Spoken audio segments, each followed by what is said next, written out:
Assalamualaikum warahmatullahi wabarakatuh. Anak-anakku yang terutama di kelas 8 SMP Al-Huda, kita menginjak di semester 2. Untuk pembelajaran kali ini tetap daring karena kondisi yang tidak memungkinkan, yang dimana di semester 1 saya harapkan di semester 2 akan lebih baik, karena di pengalaman di semester 1 terutama tugas-tugas pembelajaran daring saya harapkan di semester 2 lebih tingkatkan. Pengalaman di semester 1 bahwasanya tugas-tugas tersebut juga dalam penilaian di hasil akhir nilai rapot kalian. Maka saya himbau untuk di semester 2 akan lebih baik.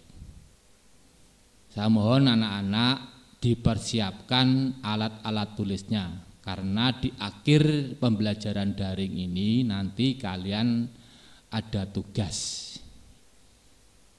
Ya. Kita menginjak pembelajaran atletik melalui aktivitas lompat jauh. Kita awali dengan berdoa dulu ya, agar nanti dalam pembelajaran ini diridhoi oleh Allah dan ilmunya bermanfaat pada kalian. Bismillahirrohmanirrohim.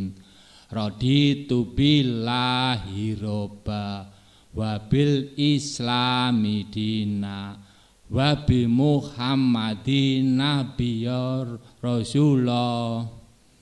Rabbi zidni ilma wahzukni fama wajjadni minas solihin. Amin ya robbal alamin.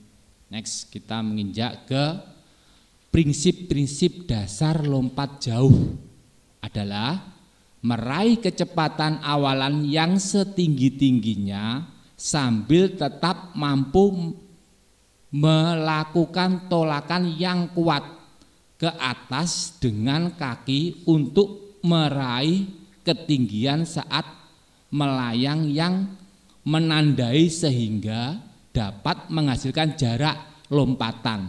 Ya, di sini apa? Diharapkan kalian melompat jauh itu kemana? Mencari atau memperoleh hasil lompatan yang sejauh-jauhnya. Ya, yuk, next. Oke, cara melakukan perlombaan lompat jauh gaya lenting adalah ketika berada di udara, posisi badan tegap dan kedua tangan lurus ke atas. Posisi kedua kaki ditarik dan ditekuk ke belakang. Ketika akan melakukan pendaratan, posisi kedua kaki diayunkan ke depan dengan kedua lutut sedikit ditekuk. Itu ya cara melakukan perlombaan. Next. Cara melakukan perlombaan lompat jauh gaya lenting adalah ketika berada di udara, posisi badan tetap dan kedua tangan lurus ke atas. Posisi kedua kaki ditarik dan ditekuk ke belakang. Ketika akan melakukan pendaratan, posisi kedua kaki diayunkan ke depan dengan kedua lutut sedikit ditekuk. Oke, itu cara melakukan perlombaan lompat jauh gaya lenting. Next. Ya, ini kesalahan yang apa sajakah yang sering terjadi dalam lompat jauh? Yaitu yang pertama, kurangnya kecepatan lari. Ya, di mana kurangnya kecepatan lari apa? Hubungannya apa? Untuk awalan. Awalan dari apa? Dari lari yang setengah, jadi larinya itu pelan-pelan langsung ada mendekati papan tumpu dicepatkan ya. Kan maksudnya dihasilkan apa? Untuk menghasilkan tolakan yang lebih jauh itu ya, dari lambat ke cepat untuk mendekati ke papan tumpu. Yang kedua, langkah tidak tetap. Nah, langkah tidak tetap gimana? Itu. Nah, biasanya tuh langkahnya tuh kurang tidak harusnya kan langkahnya itu harus apa? Tetap. Harus tetap ya, tak gitu. Nah, yang kedua, ketiga, terlalu bersemangat pada langkah-langkah terakhir. Nah, di sini biasanya apa? Akan terjadi waktu mendekati kaki tumpu akhirnya apa? Kesulitan. Karena apa? Terlalu bersemangat. Jadi tidak memastikan kaki yang mana yang harusnya kaki yang terkuat. Akan dihasilkan apa? Lompatannya lebih jauh. Di sini ya, harus dipastikan kaki yang terkuat yang mana karena apa? Waktu kita bertumpu itu adalah menggunakan kaki apa? Salah satu kaki yang terkuat, boleh kaki kiri, boleh kaki kanan, pastikan itu. Ya. Karena terlalu bersemangat akhirnya apa? Akhirnya waktu mendekati papan tumpu akhirnya apa? Ada kekeliruan kita menggunakan kaki tumpu. Yang berikutnya adalah tolakan kurang keras. Ya, ini. Karena apa? Karena posisi awal dari awalan sampai mendekati papan tumpu akhirnya apa? Kalau kurang kecepatan akhirnya apa? Tolakan kurang keras. Yang berikutnya adalah sudut atau arah tolakan terlalu rendah atau tinggi. Ya. Di sini juga akan itu biasanya kesalahan-kesalahan dalam melakukan lompatan. Berikutnya adalah kurangnya berani menjulurkan kaki ke depan. Nah, ini akan akhirnya apanya? Tidak memperoleh tolakan yang maksimal atau hasil yang maksimal. Ya. Nah, terus berikutnya yang terakhir adalah selalu mendarat dengan pantat. Nah, padahal itu dengan pantat apa? Akhirnya apa? Tidak memperoleh hasil yang maksimal. Karena dihitung titik yang terdekat dengan papan tumpu. Nah, di situ adalah kesalahan-kesalahan apa yang terjadi dalam lompat jauh. Next. Nah, ini adalah gambar mulai dari apa? Awalan, ya, ini di situ. Awalan, yaitu kita lari dari lambat ke cepat, ya, dari lambat ke cepat. Mendekati papan tumpu, ya pastikan kaki yang terkuat, gitu, untuk menolak. Posisi ketiga adalah posisi di udara. Tadi disebutkan untuk daya melenting atau menggantung, ya. Nah, di situ posisinya itu, seperti itu di gambar itu. Terus akhirnya apa? Yang terakhir adalah pendaratan. Pendaratan menggunakan apa? Dua kaki, ya. Kita untuk mendarat menggunakan dua kaki. Beda kalau kita papan tumpu, cari yang terkuat, ya. Kaki kiri boleh, kaki kanan mana yang sekiranya kalian yang kuat itu mana, ya. Karena tiap orang beda, ada yang kekuatan kaki kiri, ada kekuatan yang kaki kanan, gitu. Di situ digambarkan disebutkan ya, dari awalan, tolakan, posisi dora dan terakhir adalah mendarat. Next. Kita menginjak ke tekniknya ya tadi ya. Awalan itu nama ya, awalan lompatan jauh gaya menggantung adalah lari sprint dari jarak 3 sampai 4-5 meter. Di sini dikandung maksud dari lari dari lambat ke cepat. Tujuannya apa? Mendekati kaki tumpu nanti bisa menolak sejauh mungkin. Oke. Namun jarak tersebut tidak mutlak, bisa disesuaikan dengan kemampuan setiap atlet dalam mencapai kecepatan maksimal. Karena juga tiap orang atau tiap atlet itu beda-beda ya. Kita gunakan terserah, kalian sudah dikasih batasan 35 sampai 45. Yang mana kalian lebih nyaman untuk melakukan dari lari lambat ke cepat, dimungkinkan untuk mencari hasil yang maksimal untuk menjadi kalian menggunakan lompat jauh tadi dari awalan sampai di papan tumpu sampai hasil akhir pendaratan. Next. Ini tolakan ya. Tolakan merupakan usaha untuk bisa melompat tinggi dan jauh.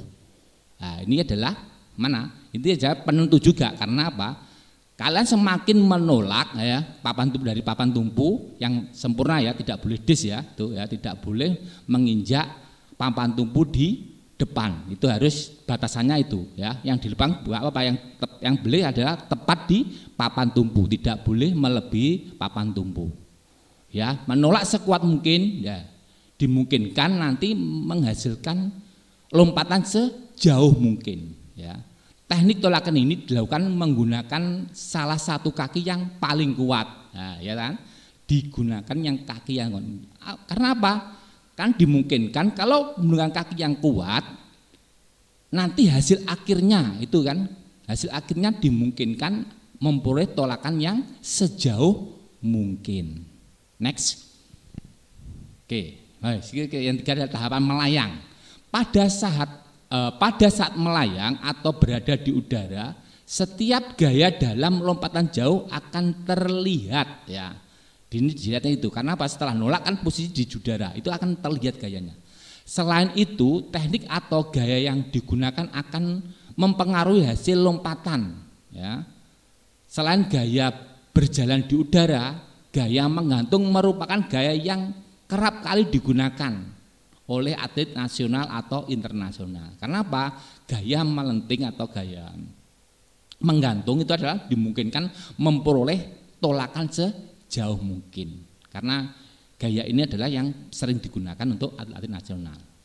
Teknik saat berada di udara ini mengusahakan agar tubuh melayang selama mungkin di udara dalam keadaan seimbang. Ya, di situ, penekanannya di situ. Ya, oke, next. Oke, sekarang terakhir proses pendaratan. Pendaratan adalah upaya untuk mendaratkan tubuh ke bak pasir. Ketika mendarat, atlet harus melakukan teknik pendaratan yang benar. Ya, karena apa? Kalau tidak benar, mungkin tadi ya kena pantat apa itu akhirnya mengurangi prestasi. Yang harusnya gimana? Harus posisi dua kaki dan dijulurkan posisi tubuh berat badannya ke depan. Karena apa? Nanti akan apa? Terukur dari papan tumpu hasil akhirnya ya. Terukur dari papan tumpu sampai hasil akhir bisa maksimal. Jadi memperoleh tolakan yang sejauh mungkin. Bila terjadi kesalahan maka akan merugikan atlet itu sendiri. Pendaratan yang baik adalah menggunakan kaki dan tangan berada di depan. Ya, di situ ya disebutkan Pak Eko tadi bahwasanya apa? Titik badan posisinya di depan ya. Karena apa? Nanti hubungannya adalah pencapaian prestasinya bisa maksimal. Kalau titik ke belakang hubungannya apa? Nanti prestasinya akan berkurang kan diambil dari yang mendekati papan tumpu untuk penghitungannya prestasinya itu untuk diukur dari papan tumpu sampai hasil yang paling belakang di posisi pendaratan. Oke, next. Nah, oke ya, sekarang untuk materi kali ini untuk lompat jauh gaya melenting atau menggantung saya kira cukup. Tetap semangat mengikuti pembelajaran daring Penjaskes kelas 8 di episode berikutnya. Oke, untuk tugas kali ini pembelajaran daring di semester pertama untuk materi lompat jauh gaya melenting atau menggantung kalian tadi sudah saya jelaskan mulai dari teknik-teknik dasar, mulai dari kesalahan-kesalahan dalam biasanya terjadi di lompatan jauh. Kalian rangkum ya, di kertas ya, lembaran kertas folio. Nanti kalian tulis nama kelas, terus nanti dikumpulkan di loker ya, dan nanti di sekolahan kalian dikumpulkan seperti biasa di semester 1 ya. Kalian saya harapkan karena juga dalam penilaian juga itu termasuk nilai harian ya. Harian yang dimana nanti diperhitungkan untuk hasil nilai akhir kalian atau hasil nilai tengah semester sama nilai semester juga itu dalam perhitungan untuk nilai-nilai tugas itu. Saya kira dari Pak Eko itu saja. Terus karena ini pandemi corona kita berdoa aja, jaga imunitas ya, tetap semangat. kalian berolahraga sendiri di rumah, mungkin bisa lari-lari kecil atau jogging, atau mungkin kalau punya sepeda kalian bisa goes, tetap menjalankan protokol kesehatan ya, mulai dari pakai masker, cuci tangan, jaga jarak. Itu saja dari Pak Eko, kurang lebihnya mohon maaf. Wassalamualaikum warahmatullahi wabarakatuh.